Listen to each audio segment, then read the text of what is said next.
was too easy. We never should have sent the ship back for supplies. It wasn't my idea to send the ship back. All right, men. Second wave incoming. Rex, you and your men follow me. Come in.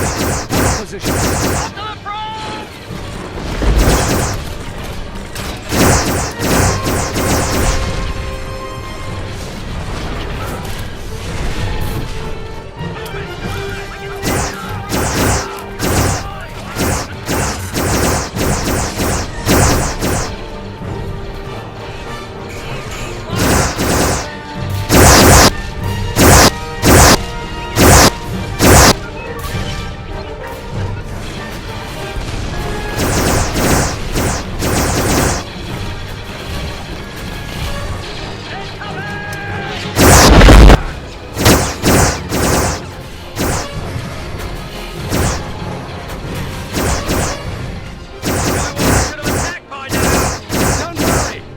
The plan!